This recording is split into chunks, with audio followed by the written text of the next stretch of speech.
to think that Easter Lake will be gone one day.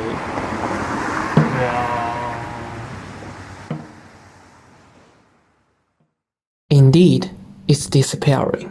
From 1960 to 2020, the largest natural lake in Chinese cities has shrunk by 200 square kilometers. And due to various cases such as lake reclamation, urbanization, and global climate change, the area of the Easter Lake will continue to shrink by 30% in the next 20 years. On the other hand, the average temperature of Wuhan has been rising over the past 60 years, making it one of the most scorching cities in China. The decrease of the lake area further intensifies the tropical island effect. What was once the lake city has become a scorching furnace. Based on this, the city on the lake in 2030 will not only be a vertical city for urban habitation and experience, but also a vertical factory for energy crisis, a vertical lake for natural changes. It will be a probing tower, which establishes a new urban order across the crust layer, water layer, and air layer.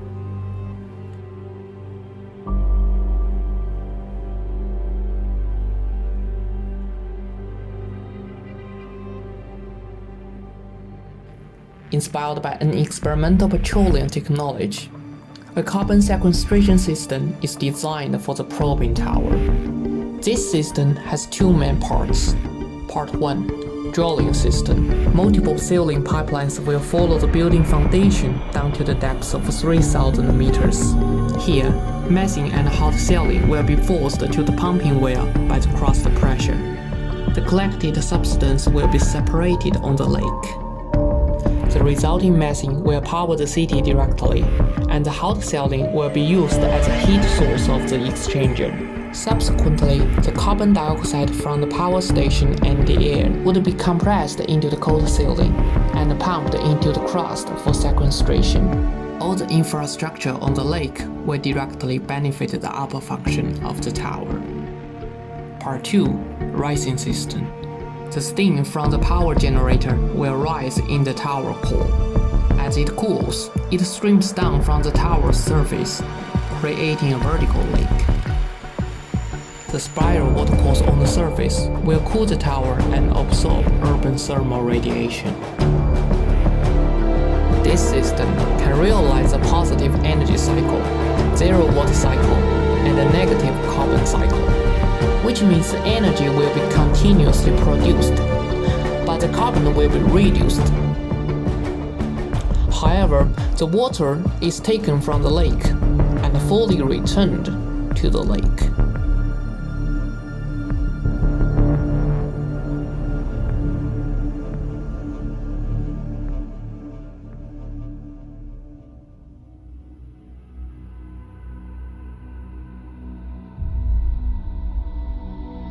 This system is divided into several basic tower units.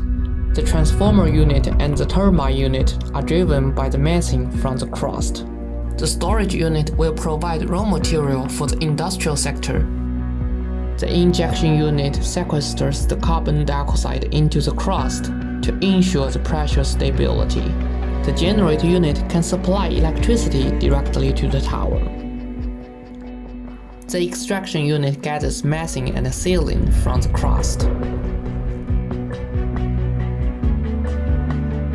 The robotic assembly unit uses sealing to produce industrial byproducts. And the tower top unit is in charge of collecting carbon dioxide and cooling vapor. These units constitute the basic framework of the probing tower and serve as the energy core of the tower.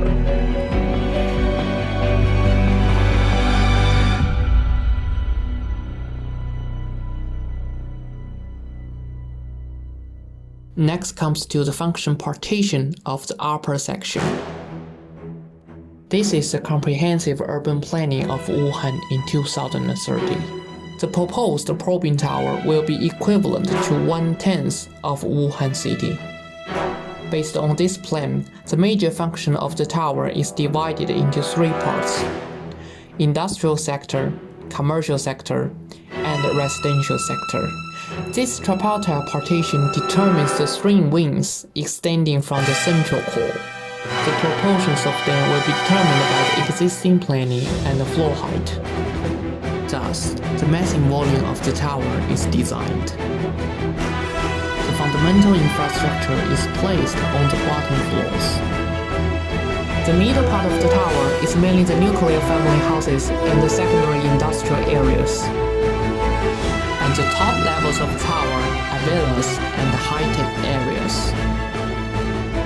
The industrial sector, commercial sector, and the residential sector of each floor support each other, and at the same constitute a vertical internal organization too. The tower conforms to a modular column grid system and has three independent core traffic.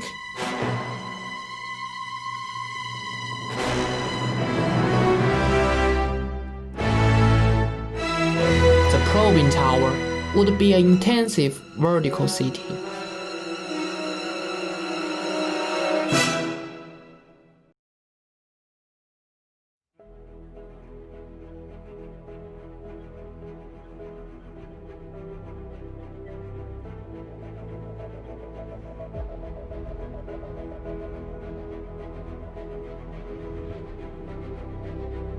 When dealing with such a plan, some practical problems need to be solved.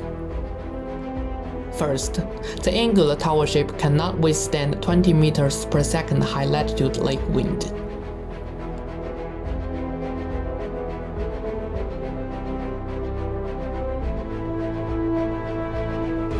Second, the noise caused by the watercourse will directly affect the sound environment inside the tower. Therefore, a further design is needed for the envelope.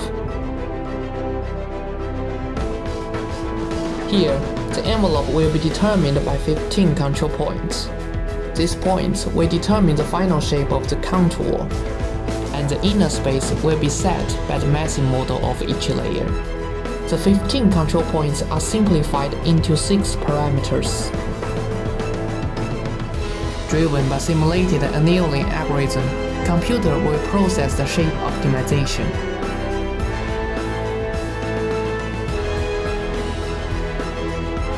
The final convergence result is the most suitable freeform facade for the massing. On the ground floor and some special floors, a pier or urban public space must be added between wings. The introduction of Boolean computations makes it possible.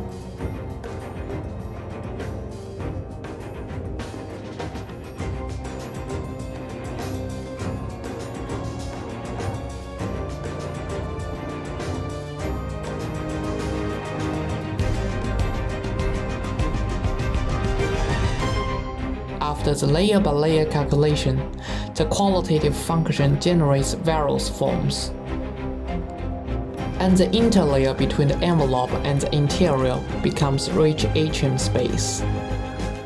Finally, after more than 100 calculations, the overall shape of the tower was formed.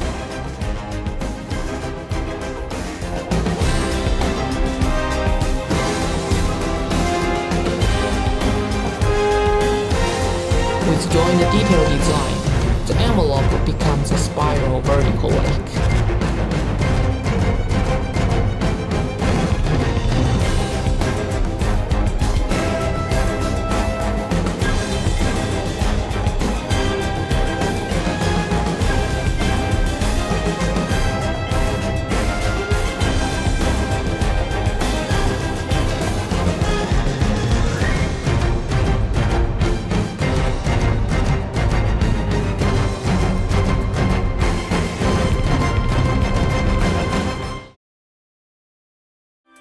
An independent system does not mean that it will become an isolated island.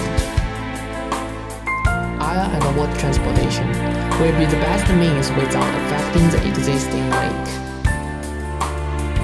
And the linkage of several probing towers will power the surrounding inland blocks and reduce the carbon emissions of Wuhan.